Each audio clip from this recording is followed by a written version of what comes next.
from the WDWL TV multiplex, live from the Grumpy Studio. We bring you the pride of the station, the Two Grumpies, starring the grumpy old man. That would be me. And the Grumpy Vulture. Would you like to take your bow? Take your bow.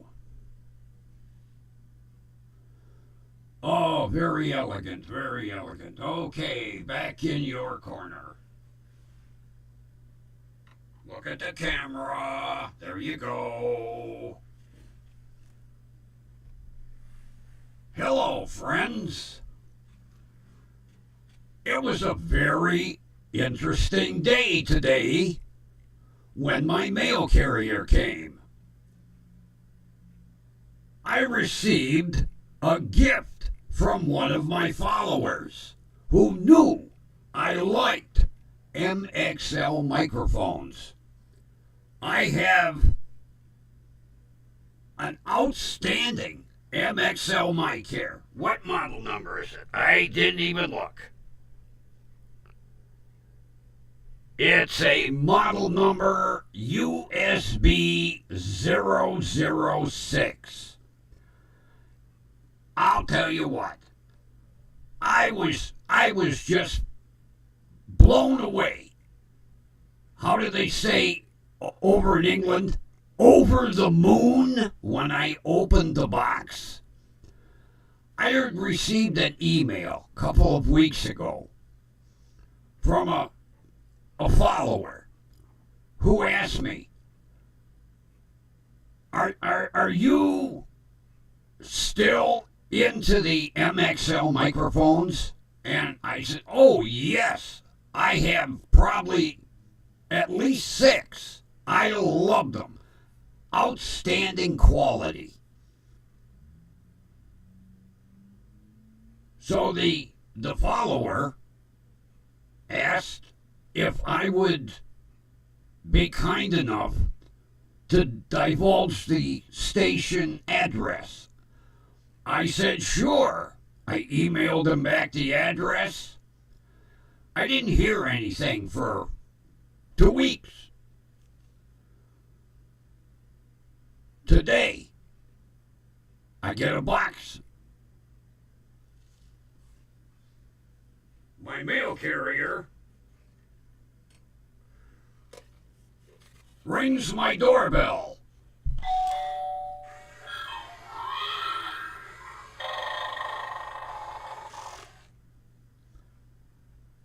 Which scared the shit out of her. I love this doorbell.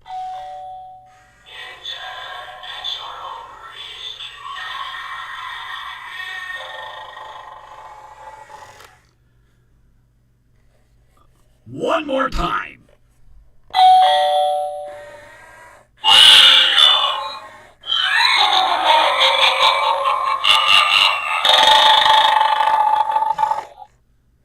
One more.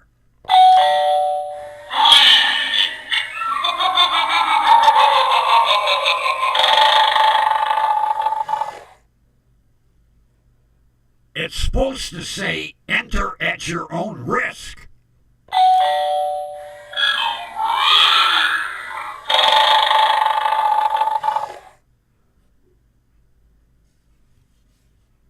It must be stuck. What do you expect for $3.29? As I was saying, before I got screwy with the fucking doorbell, I was not expecting a package today. The courier said, it's addressed to you, and it's addressed to the station. I was like, okay, thank you. I looked at the return address and I was like, gee, I don't know anybody out there. I opened the box. I was like, oh my God, because the carrying case that it comes in said MXL. I immediately knew it hit me like a ton of feathers. It's from the listener who asked me if I still liked MXL microphones. All the note said was, enjoy the microphone. I hope you get a lot of use out of it. Well, listener, follower, here it is. I'll tell you what, I'm going to get a lot of use out of it because I really think right underneath Blue Yeti MXL is number 2 in microphone quality. Now, there are a lot of microphone manufacturers. This is just my personal observation. Blue Yeti ranks number 1. MXL number 2. I love it. It even came with a green windscreen. I was like, oh, somebody was paying attention when I said, oh, I love the green windscreens. Not to mention they're hard to come by. You can get almost every color except green. I was like, holy yashabuck. One person out there pays attention to Grumpy. Oh. So, here we are. The MXL USB 006 microphone. Thank you very much. I really appreciate it. You know, this is probably easily $125 to $150 microphone. It looks brand new. I looked at the cables and everything. I don't think it was ever used. Maybe my follower got it as a gift and he's re-gifting. Oh. No. That wasn't a nice remark. Either way, I really appreciate it. It made my day, especially being Monday, because Mondays suck. Oh. Yeah.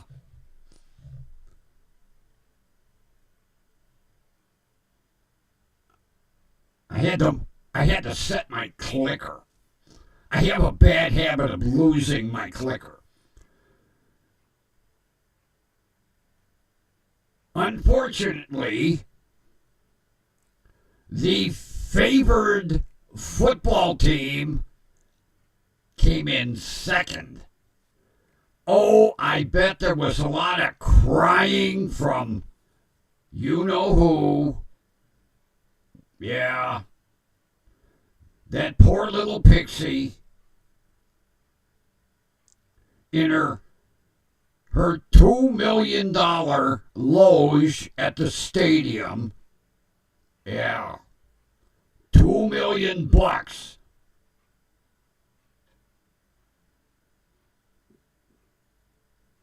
Not to mention, did you see the catered feast? Holy shit. You talk about food. Of course, that's pocket change for Taylor, but yeah, I bet there was a lot of crying. Unbelievable. They didn't have a chance. They did not have a chance. I couldn't believe it. I didn't watch the game. I just checked at halftime. And I was like, uh-oh, this ain't looking good.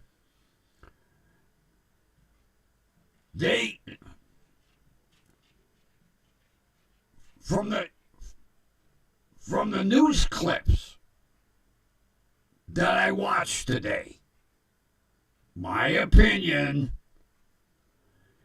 it looked like a second string team, not a first string, not a Super Bowl contender. They couldn't do anything right. They really couldn't. And unfortunately, they got their asses kicked. Although, none of them players were leaving that game crying by the fucking money that they make as a bonus for, being in the Super Bowl. None of them were in tears, believe me. Now, yeah, they don't get the big fancy ring, the winner's ring. All the players get a ring. They get a Super Bowl ring. The winning team gets the really expensive ring. Yeah, them goddamn rings look like they weigh 5 pounds. But I kind of felt sorry for Taylor because she really wanted to see them win. But I'll tell you what, that spread up there in that booth, that loge, holy shit. They were showing the chefs preparing that food. We weren't talking cheese and crackers, I'll tell you that. Oh, the fancy hors d'oeuvres, and everything was just top notch. Of course,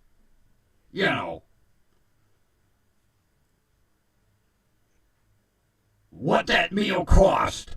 Taylor probably had that in her wallet, in her purse. Wait a minute, here, I got the cash, guys. I'll just pay you cash. It must be nice to have money. $2 million to watch the game. Probably easily, I would say, $20,000 meal. Unbelievable. Yeah, they were showing the chefs preparing all that food. Unbelievable.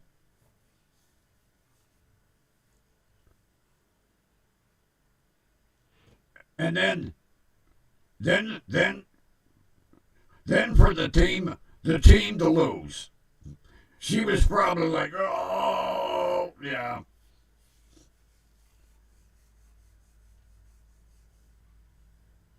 I usually tune in for the commercials. I didn't even do that this year. I kind of timed it, figured around what time halftime was. I turned the TV on right as the second half was starting. I caught the score. I went, this ain't looking good. To be that far in the hole. I shut the game off. I was like,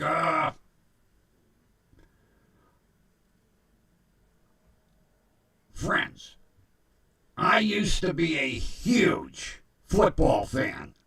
Huge. I supported the Browns I went to a shitload of games.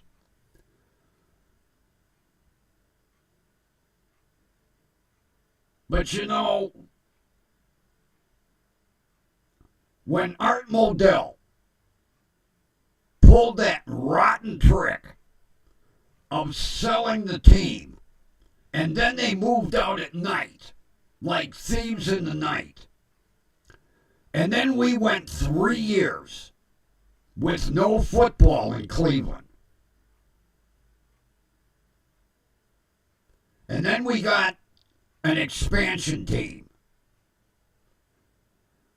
When we finally got the new stadium built, that first game, I was there. I was at the first game in the new stadium. As a matter of fact, I'll tell you a good one. I sat on the bench with the players. But you know what?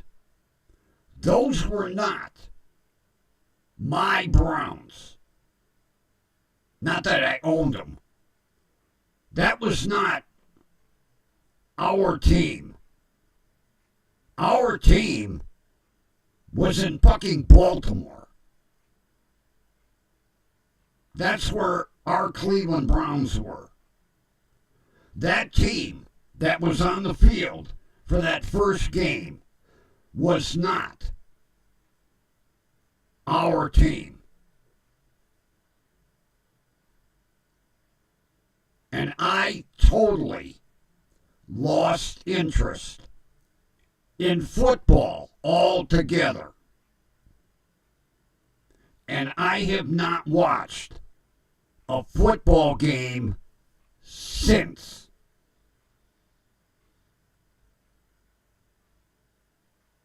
And yes, the first game, when the new stadium was inaugurated,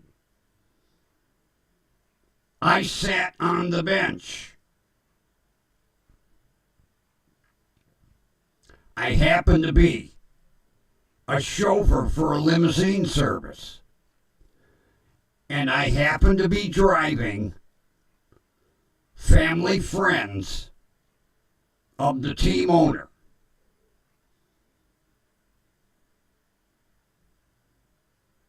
And they invited me to sit with them on the bench with the players. I'll tell you what,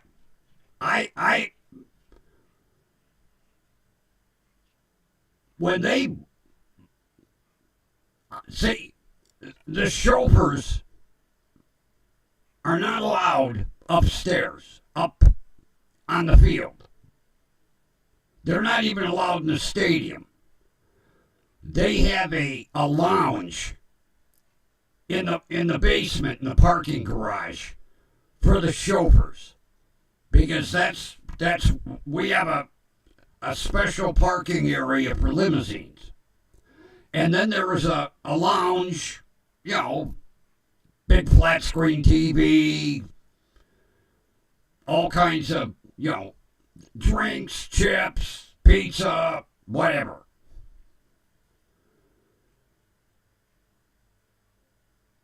The people that I was driving asked me where I was going to be, because I started after I dropped them off. They asked me, where are you going? I said, well, I'm going to the driver's lounge. They said, oh, no, you're not. I said, excuse me? He says, oh, no. You're our driver. You are coming with us. I said, well, that's not the way things are done. And one of the gentlemen said, I don't care. You are our driver. You will come with us. And I was like, okay. And when we walked through the tunnel onto the field, I think I had to change my underwear. Because I asked the one gentleman, where are we going to be sitting? And he said, on the bench. I said, excuse me? Yeah, you see that area that's roped off with the velvet ropes and the stanchions? I said, yes. Well, that's where we're sitting. I said, that's with the team. And he said, yeah, good observation. We're sitting with the team. Oh my God. You could have knocked me over with a fucking feather. I was blown away. As they say over across the pond, I was over the moon. I was fucking speechless, which is a rarity for Grumpy. But yes, we sat on the bench with the team. And I got to meet many of the players. Crazy bunch.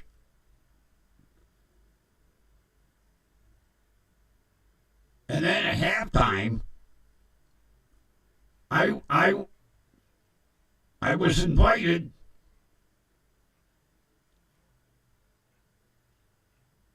to sit down with them to an elegant catered meal. Filet mignon and lobster. Surf and turf. I had a baked potato the size of a football. I had a salad that would have fed a family of 20. The food was outstanding. And then after halftime, it was back out on the bench. What an experience. Kind of the perks of being a chauffeur for a limousine service. I also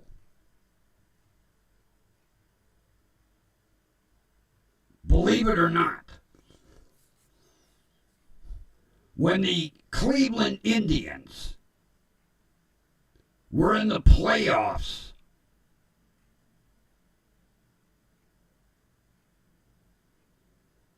they were playing against New York. And these were the games that determine who was going to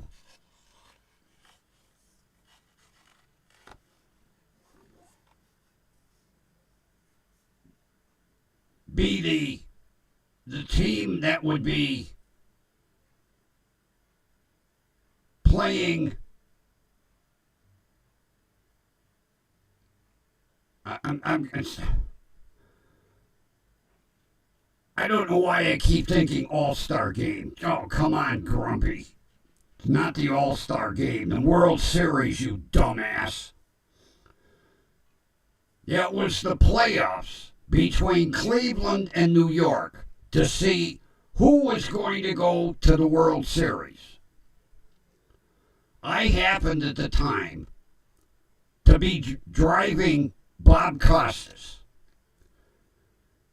He was a sports announcer for NBC.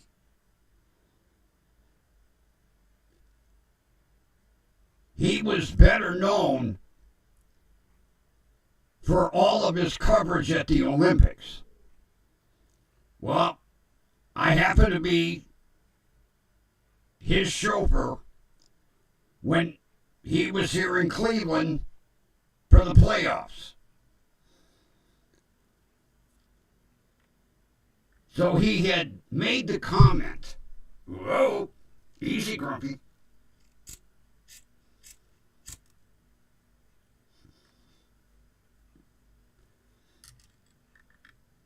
He had made the comment to me. He said, you know, at the time it was Jacobs Field, not Progressive Field. He said, you know, Jacobs Field, beautiful. He said, it's one of the more beautiful stadiums I've ever been in.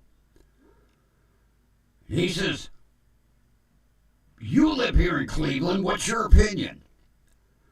I said, Mr. Costas, I've never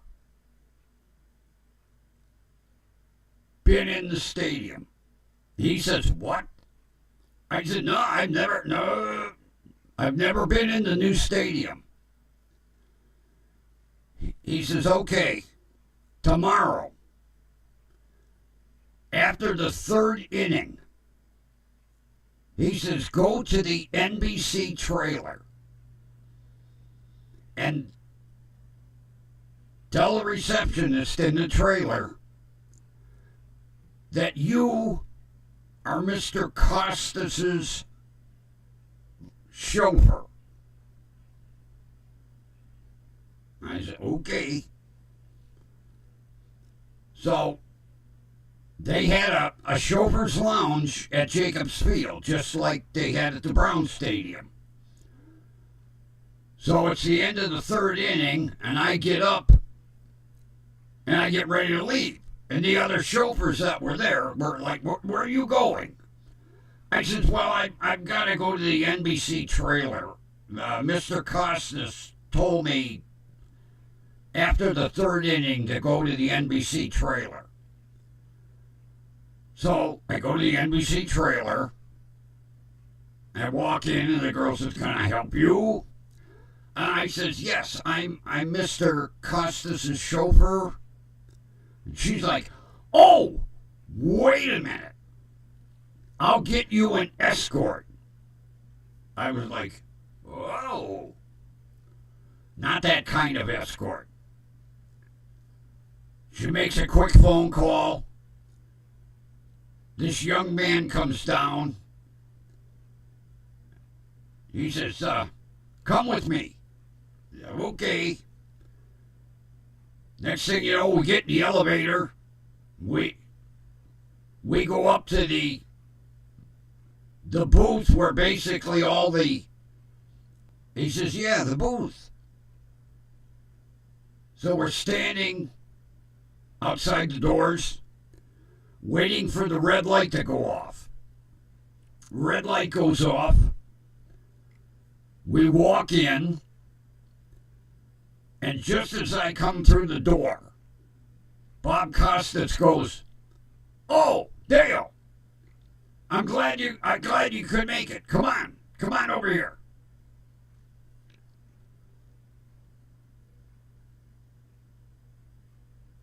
There was a chair in between Bob Costas and Joe Morgan.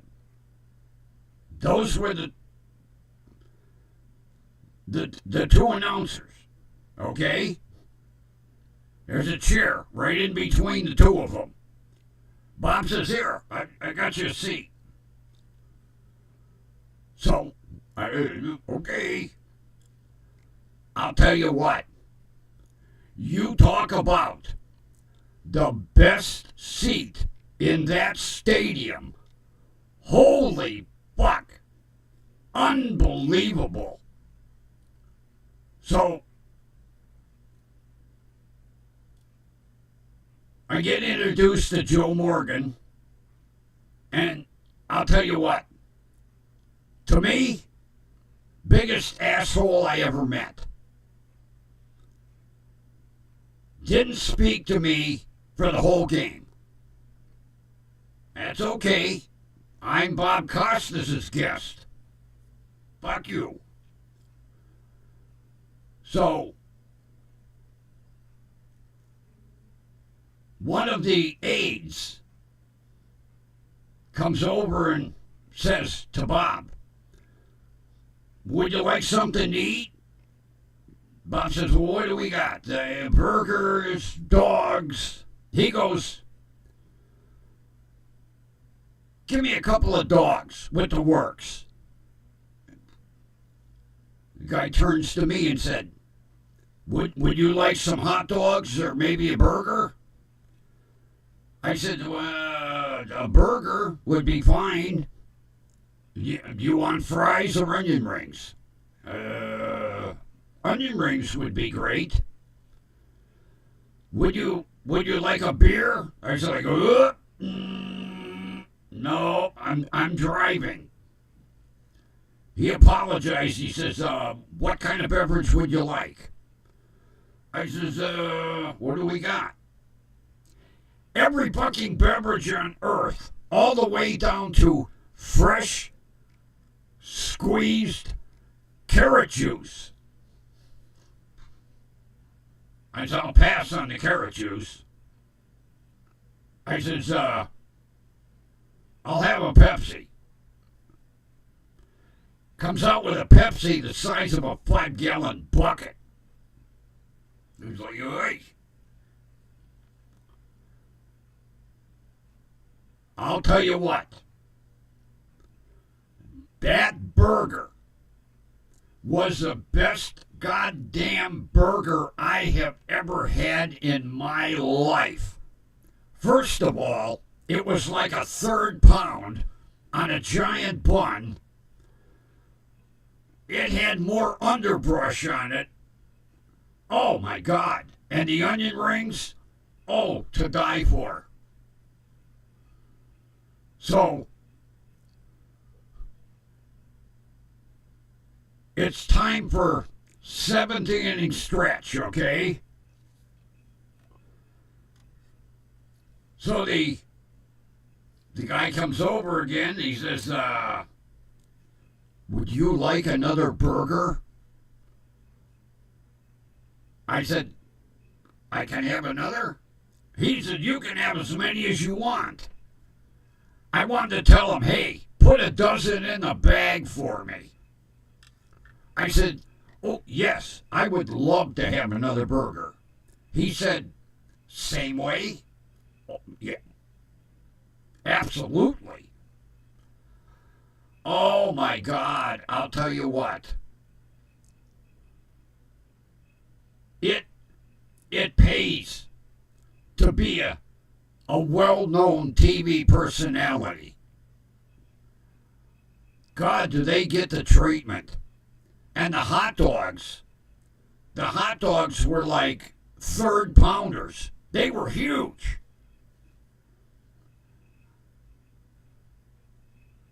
And while I'm eating, and me and Bob are eating, I mean, he'd take a bite and Joe would call some of the game, and then it would go back to Bob.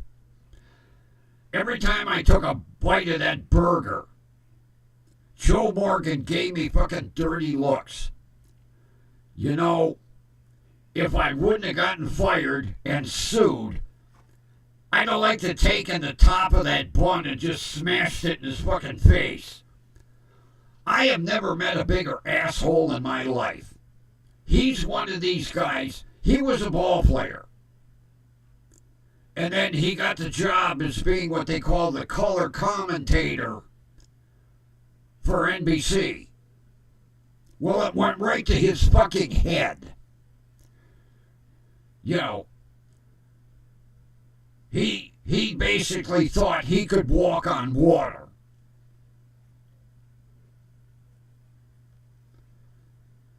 The funny thing was, the last day when I took Bob to the airport, he says to me, he goes, Isn't Joe Morgan an asshole? I almost pissed myself. I was like, oh my God. I said, well, he is a little bit impolite. And Bob Costin says to me, you can give me your honest opinion. I said, well, he's an asshole. And Bob said, you got it.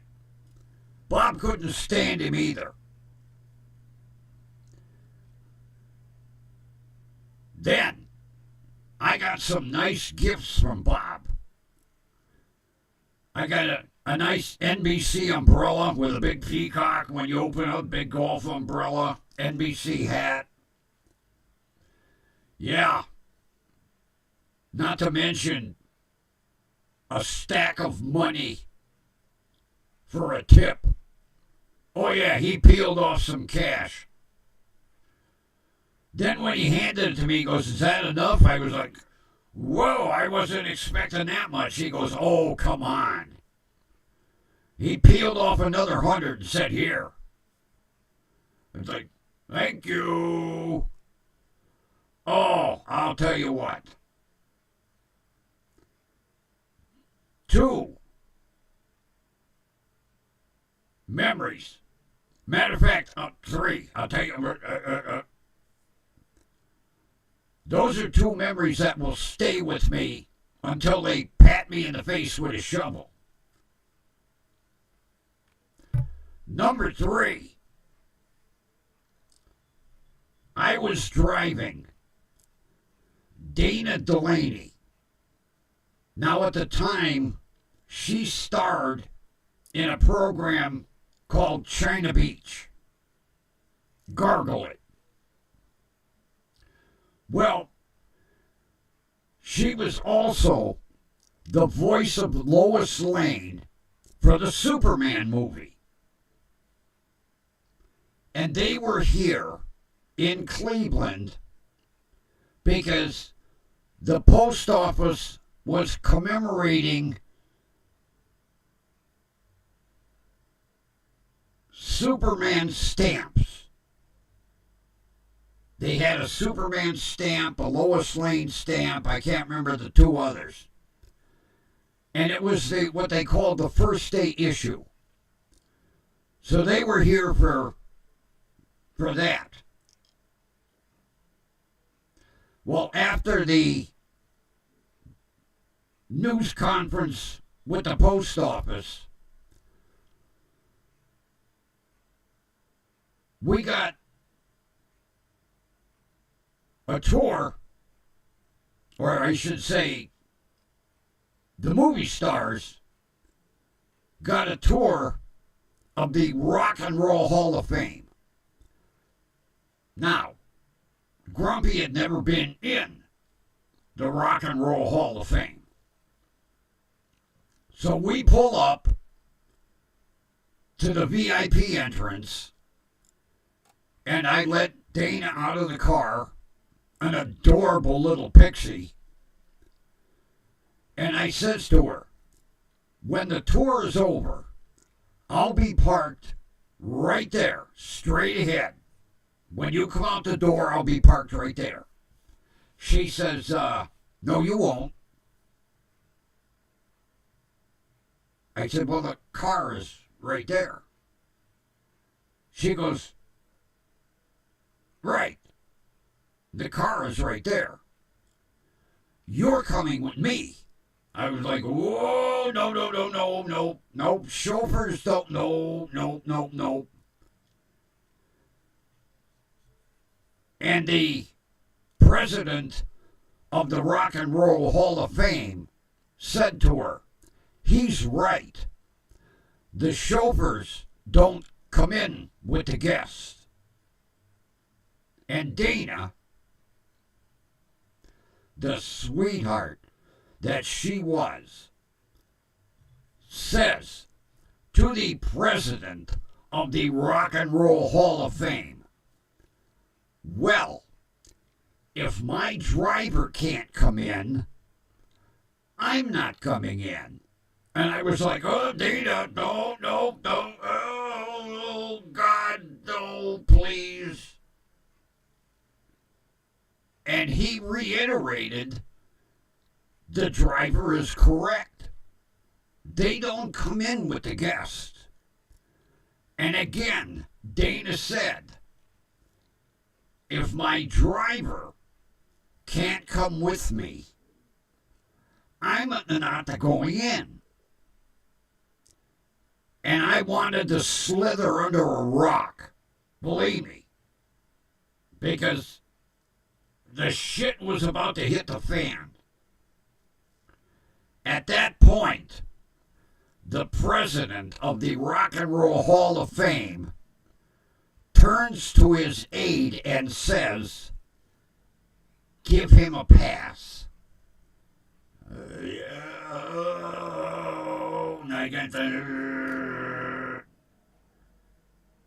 I said, Dana. She goes, quiet. Okay. I'll tell you what. The best goddamn tour I have ever been on. We went behind the scenes where they keep a lot of the memorabilia. And Grumpy got to hold John Lennon's eyeglasses. Yeah. Among other items, but yes, John Lennon's eyeglasses that were donated to the Rock and Roll Hall of Fame. I was like, whoa. I will gently give these back to you. Oh my God, the memorabilia that, oh, I can't name all the items that we saw and got to handle. Like Janis Joplin's guitar. Yeah.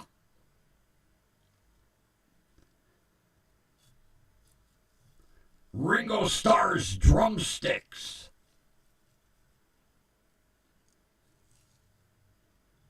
Unbelievable. And I'll tell you what, the president of the Rock and Roll Hall of Fame exchanged a lot of stink-eye looks with me. And I wanted to say, hey, I wasn't going to come in. Yeah, what a tour. What an experience. The other drivers from my company were pissed off. Oh, God, yeah. When they saw, oh.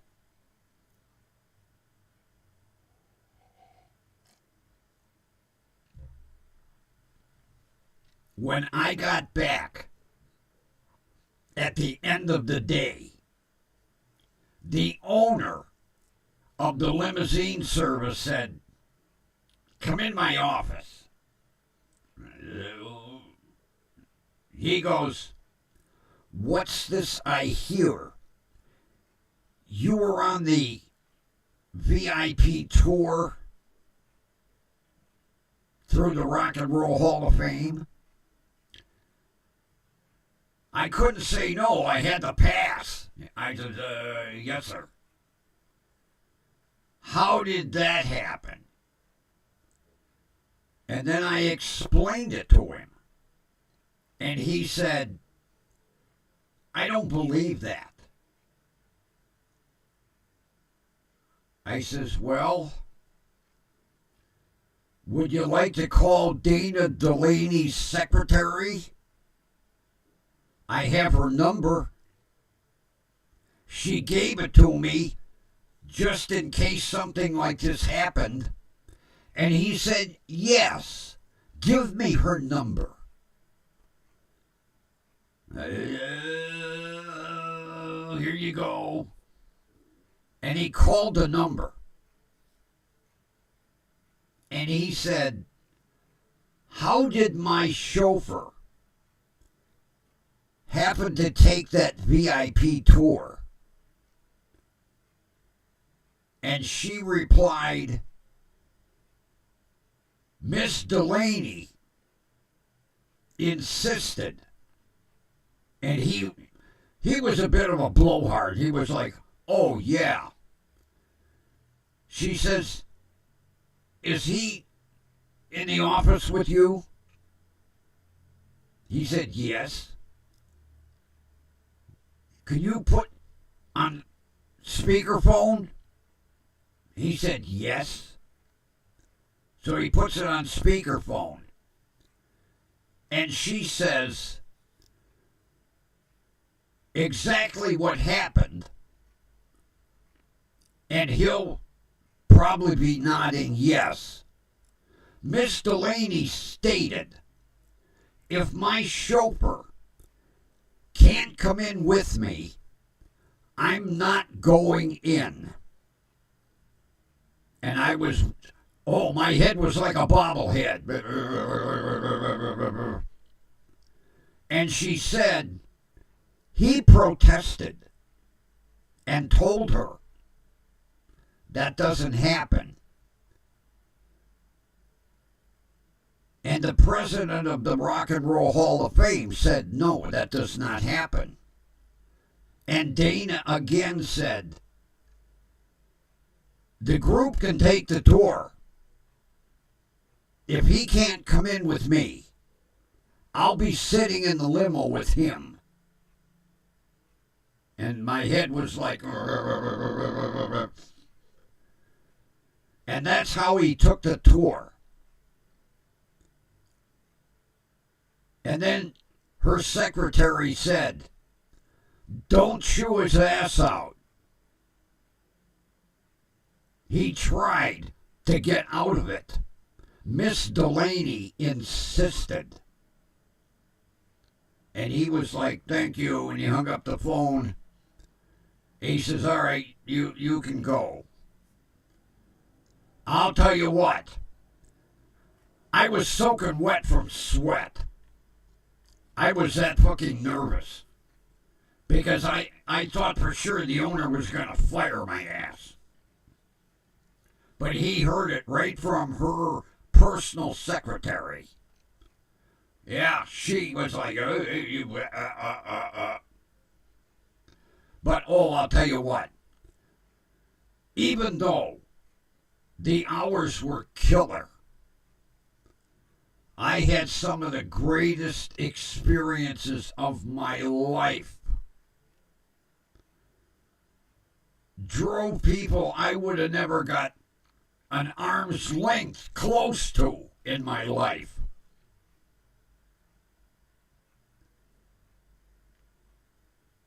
I drove Pearl Jam when they were playing at Blossom. What a crazy bunch of guys. Crazy.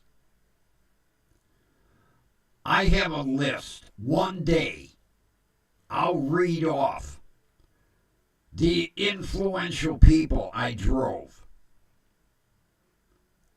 Congressmen, senators, movie stars, TV stars, music stars, influential people. Oh, God. Unbelievable.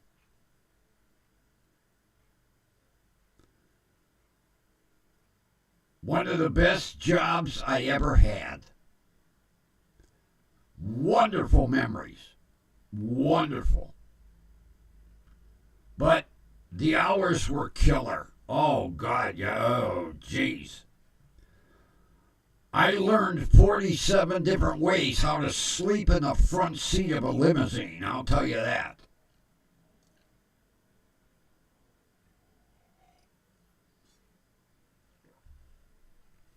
I drove authors that were on the New York Times bestseller list. Unbelievable. Like I say, One of the greatest experiences of my life. Memories that I'll take to my grave, people. And I'm not bullshitting.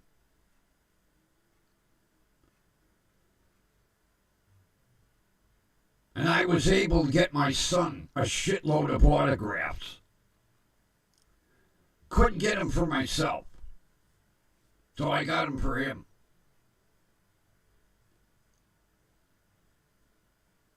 I'm trying to think of the one rock band that was here. Oh, God.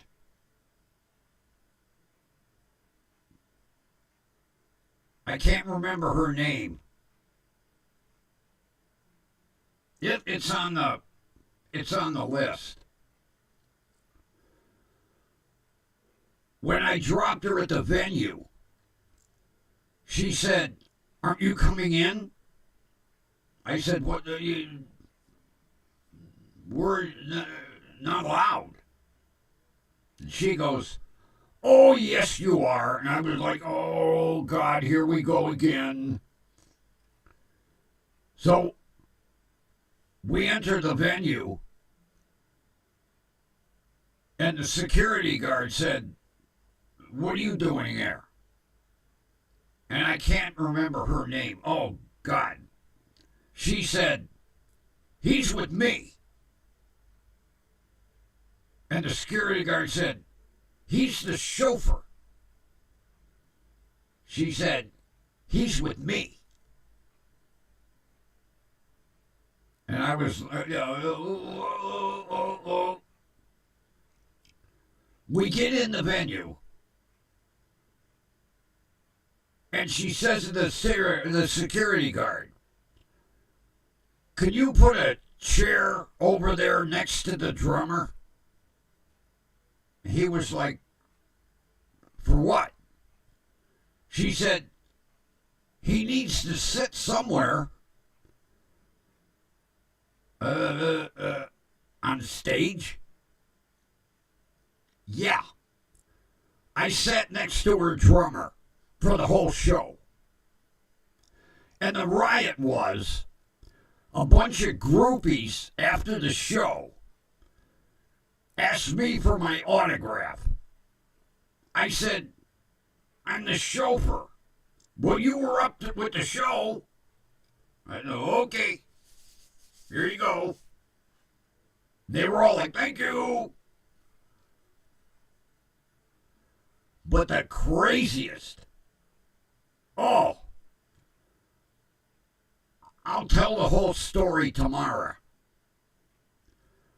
1996, the Ozfest at the Akron Rubber Bowl. Oh my God. That's a story for tomorrow. The Ozfest at the Akron Rubber Bowl. You ain't going to believe this one. Now, I wasn't driving Ozzy. I was driving the band called Tool. Tool. Tool. What an experience. Tomorrow night. The Ozfest. Although I did get to meet Ozzy. I don't think Ozzy knew where he was. But I got to meet him. Yeah. Ozzy, they had to tie a rope to Ozzy. He was so high. If you catch my drift. But, yeah, tomorrow night I'll tell you about Grumpy at the Akron Rubber Bowl, which no longer exists. They tore it down. Sad. But they tore it down. But Grumpy at the Ozfest at the Akron Rubber Bowl tomorrow night. Be here. You ain't going to believe this story. To this day, I don't believe the story, and I was there.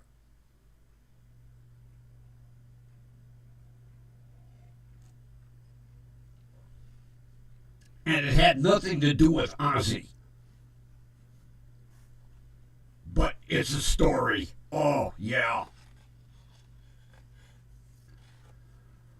I've been in some crazy situations.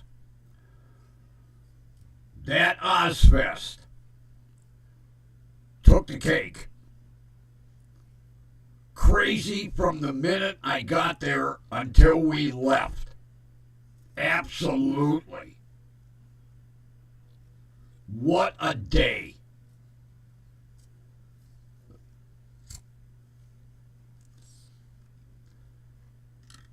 It took me about 3 days to recover my hearing. That's part of the story for tomorrow. Yeah, the Ozfest. Oh, wild and crazy. Like I say, that's a story within itself.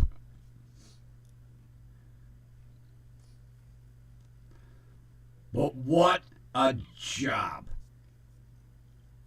And I fell into it by accident.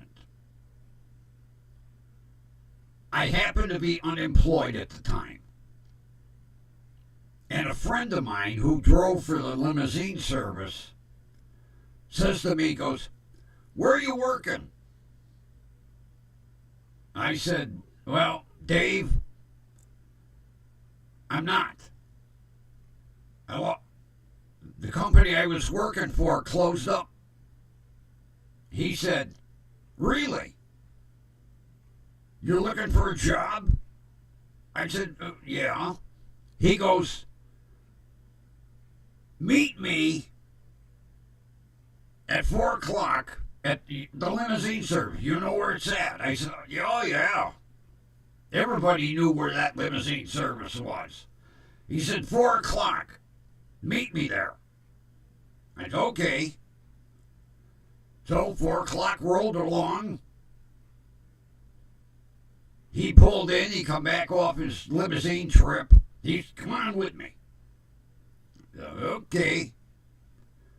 He walked up to the owner. And he said, "Hey, this is a good buddy of mine. I've known him for years.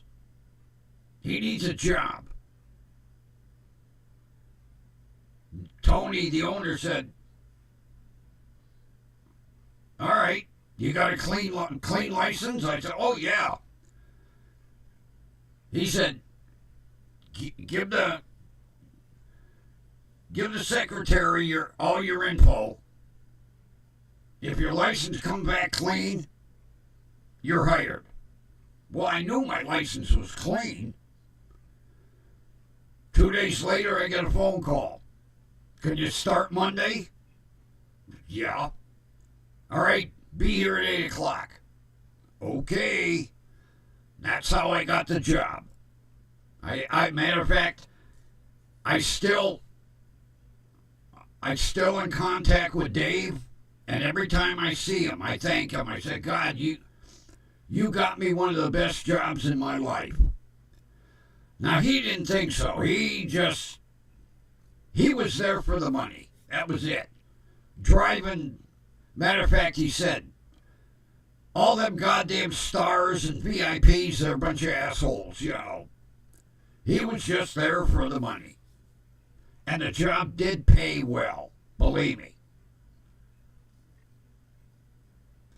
I got some unbelievable tips. Yeah. I'll tell you about that tomorrow, too.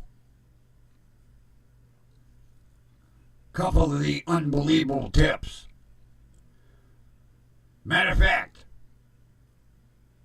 I drove Steve Harvey every time he would come to Cleveland because his parents lived here. Every time he come to Cleveland, he would request me. Because the dispatcher, he was like, "Oh, Steve wants you to drive him again this weekend." I was like, "Oh, okay." He goes, "What's with you and Steve?" I guess he likes my service. Every time Steve would come to Cleveland, he'd say, hey, I want the grumpy old man to drive me. And the grumpy old man drove him. And very generous gentleman, I'll say that. Oh, yeah.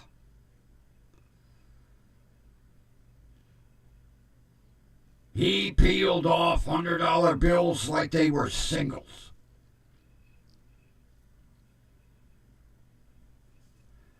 Like I say, it was not only a good job, it was a good paying job, if you catch my drift.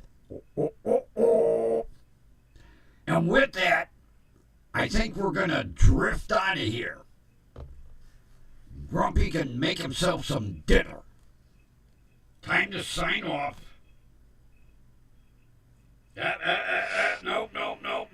Nope. Here, this tablet, enough to drive me to drink. Here we go.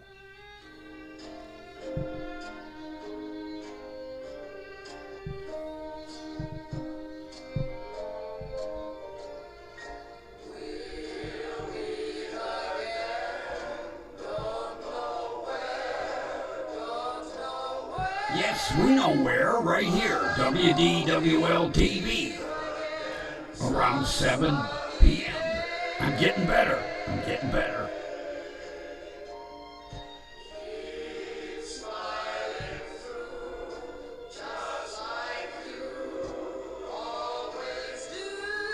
Make sure you're here tomorrow night, people. Ozfest. You'll love that story. And with that, I'm going to wish you a wonderful rest of your evening. And we will meet again right here tomorrow night.